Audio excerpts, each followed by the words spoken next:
Bonjour à toutes et à tous. J'enregistre cette vidéo juste après le poème en prose de Baudelaire, Anywhere Out of the World. Je ressentais le besoin de revenir à quelque chose de plus léger, pour moi, mais pour vous aussi, les fidèles de la chaîne qui voient tout ou presque. Alors, les grands auteurs ne racontent pas que des blagues, hein, c'est une évidence, et je ne pense pas que Maupassant possédât une santé psychiatrique meilleure que celle de Baudelaire, loin de là, malheureusement pour les deux. Mais Maupassant a un sens de l'humour, voire une puissance comique qui m'évoque celle de Georges Feydeau, l'auteur de pièces de théâtre. Alors vous n'allez pas entendre dans cette nouvelle des grands claquements de porte, comme dans les pièces de Feydeau, mais plutôt une plongée feutrée, jubilatoire je l'espère pour vous, dans cette petite bourgeoisie parisienne de cette fin du XIXe siècle. Je vous souhaite une bonne écoute.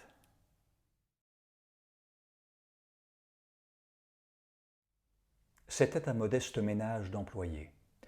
Le mari, commis de ministère, correct et méticuleux, accomplissait strictement son devoir. Il s'appelait Léopold Bonin. C'était un petit jeune homme qui pensait en tout ce qu'on devait penser. Élevé religieusement, il devenait moins croyant depuis que la République tendait à la séparation de l'Église et de l'État. Il disait bien haut dans les corridors de son ministère « Je suis religieux, très religieux même, mais religieux à Dieu, je ne suis pas clérical. » Il avait, avant tout, la prétention d'être un honnête homme. Et il le proclamait en se frappant la poitrine. Il était en effet un honnête homme dans le sens le plus terre-à-terre du mot. Il venait à l'heure, partait à l'heure, ne flânait guère et se montrait toujours fort droit sur la question d'argent. Il avait épousé la fille d'un collègue pauvre, mais dont la sœur était riche d'1 million, ayant été épousée par amour. Elle n'avait pas eu d'enfant, d'où une désolation pour elle, et ne pouvait laisser son bien, par conséquent, qu'à sa nièce. Cet héritage était la pensée de la famille. Il planait sur la maison, planait sur le ministère tout entier. On savait que les Bonin auraient 1 million. Les jeunes gens non plus n'avaient pas d'enfants, mais ils n'y tenaient guère. Vivant tranquilles en leur étroite et placide honnêteté, leur appartement était propre, rangé, dormant, car ils étaient calmes et modérés en tout, et ils pensaient qu'un enfant troublerait leur vie, leur intérieur, leur repos. Ils ne se seraient pas efforcés de rester sans descendance, mais puisque le ciel ne leur en avait point envoyé, tant mieux. La tante aux millions se désolait de leur stérilité et leur donnait des conseils pour la faire cesser. Elle avait essayé autrefois, sans succès, de 1000 pratiques révélées par des amis ou des chiromanciennes.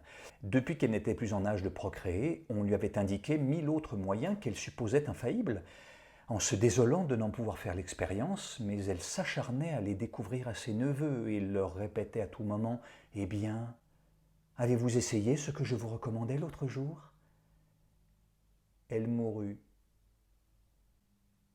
Ce fut dans le cœur des deux jeunes gens une de ces joies secrètes qu'on voile de deuil vis-à-vis de soi-même et vis-à-vis des autres.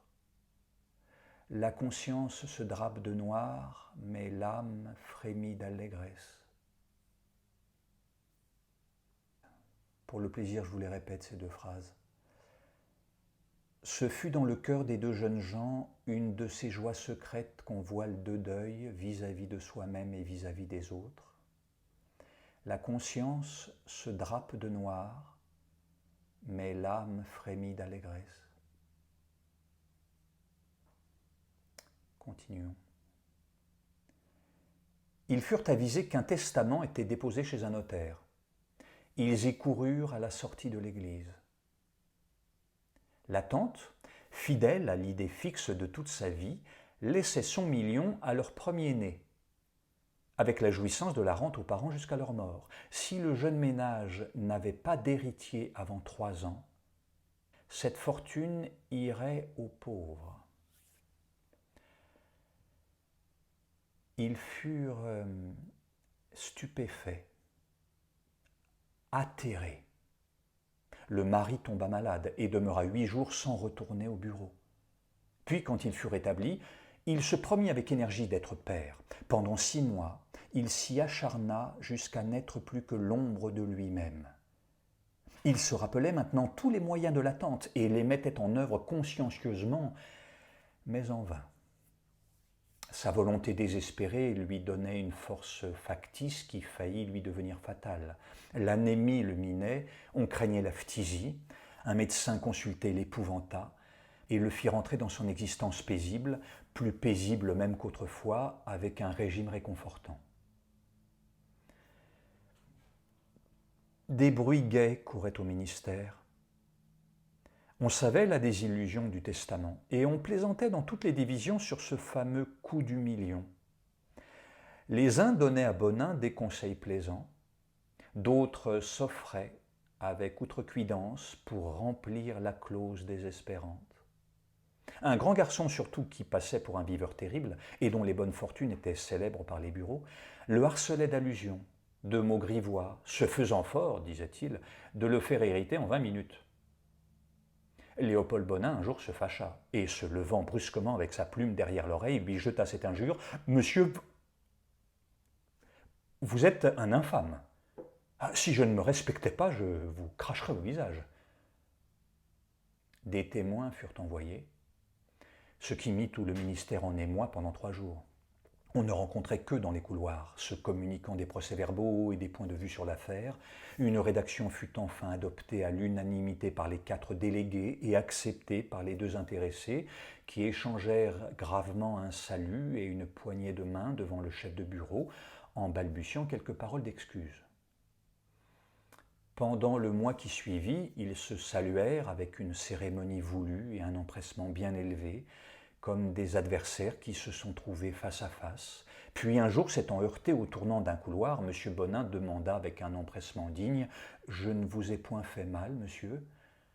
L'autre répondit : « Nullement, monsieur. » Depuis ce moment, ils crurent convenable d'échanger quelques paroles en se rencontrant. Puis ils devinrent peu à peu plus familiers, ils prirent l'habitude l'un de l'autre, se comprirent, s'estimèrent en gens qui s'étaient méconnus et devinrent inséparables. Mais Léopold était malheureux dans son ménage. Sa femme le harcelait d'allusions désobligeantes, le martyrisait de sous-entendus, et le temps passait. 1 an déjà s'était écoulé depuis la mort de la tante, l'héritage semblait perdu. Madame Bonin, en se mettant à table, disait « Nous avons peu de choses pour le dîner, il en serait autrement si nous étions riches. » Quand Léopold partait pour le bureau, Madame Bonin, en lui donnant sa canne, disait « Si nous avions 50 000 livres de rente, tu n'aurais pas besoin d'aller trimer là-bas, monsieur le gratte-papier. » Quand Madame Bonin allait sortir par les jours de pluie, elle murmurait « Ah, ben si on avait une voiture, on ne serait pas forcé de se crotter par des temps pareils. » Enfin, à toute heure, en toute occasion, elle semblait reprocher à son mari quelque chose de honteux, le rendant seul coupable, seul responsable de la perte de cette fortune. Exaspéré, il finit par l'emmener chez un grand médecin qui, après une longue consultation, ne se prononça pas, déclarant qu'il ne voyait rien, que le cas se présentait assez fréquemment, qu'il en est des corps comme des esprits, qu'après avoir vu tant de ménages disjoints par incompatibilité d'humeur, il n'était pas étonnant d'en voir d'autres stériles par incompatibilité physique. Cela coûta 40 francs. 1 an encore s'écoula. La guerre était déclarée. Une guerre incessante, acharnée entre les 2 époux, une sorte de haine épouvantable. Et Madame Bonin ne cessait de répéter « Est-ce malheureux de perdre une fortune parce qu'on a épousé un imbécile ?» Ou bien « Ah, dire que si j'étais tombé sur un autre homme, j'aurais aujourd'hui 50 000 livres de rente. » Ou bien « Ah ben il y a des gens qui sont toujours gênants dans la vie, ils gâtent tout. » Les dîners, les soirées surtout devenaient intolérables, ne sachant plus que faire. Léopold, un soir, craignant une scène horrible au logis, amena son ami, Frédéric Morel, avec qui il avait failli se battre en duel. Morel fut bientôt l'ami de la maison, le conseiller écouté des deux époux. Il ne restait plus que 6 mois avant l'expiration du dernier délai donnant aux pauvres le million. Et peu à peu, Léopold changeait d'allure vis-à-vis de sa femme, devenait lui-même agressif, la piquait souvent par des insinuations obscures, parlait d'une façon mystérieuse de femmes d'employés qui avaient su faire la situation de leur mari. De temps en temps, il racontait quelque histoire d'avancement surprenant tombée sur un commis. Le petit Ravineau, qui était surnuméraire voici 5 ans, vient d'être nommé sous-chef. Madame Bonin prononçait c'est pas toi qui saurais en faire autant. Alors Léopold haussait les épaules, avec ça qu'il en fait plus qu'un autre, il a une femme intelligente, voilà tout. Elle a su plaire au chef de division, et elle obtient tout ce qu'elle veut. Dans la vie, il faut savoir s'arranger pour n'être pas dupé par les circonstances. Que voulait-il dire, au juste? Que comprit-elle? Que se passa-t-il?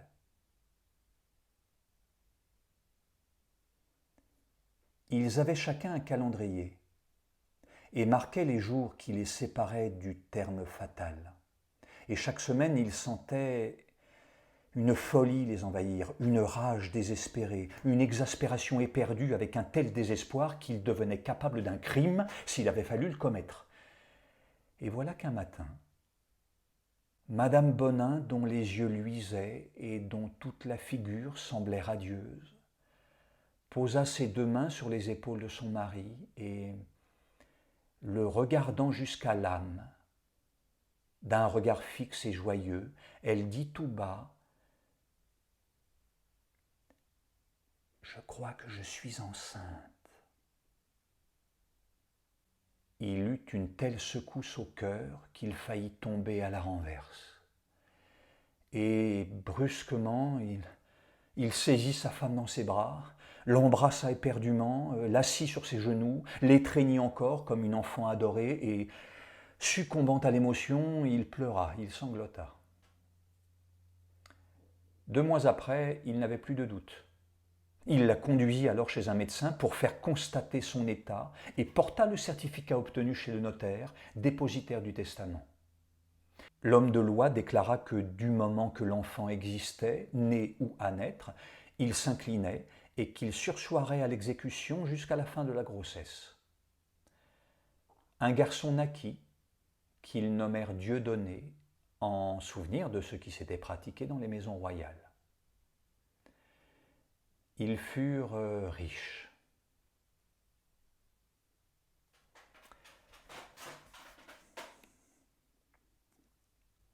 Or, un soir, comme M. Bonin rentrait chez lui où devait dîner son ami Frédéric Morel, sa femme lui dit d'un ton simple « Je viens de prier notre ami Frédéric de ne plus mettre les pieds ici.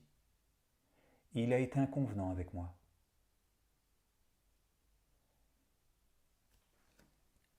Il la regarda une seconde avec un sourire reconnaissant dans l'œil, puis il ouvrit les bras.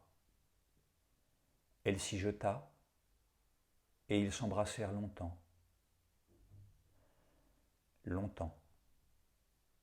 Comme 2 bons petits époux, bien tendres, bien unis, bien honnêtes. Et il faut entendre Madame Bonin parler des femmes qui ont failli par amour, de celles qu'un grand élan de cœur a jetées dans l'adultère.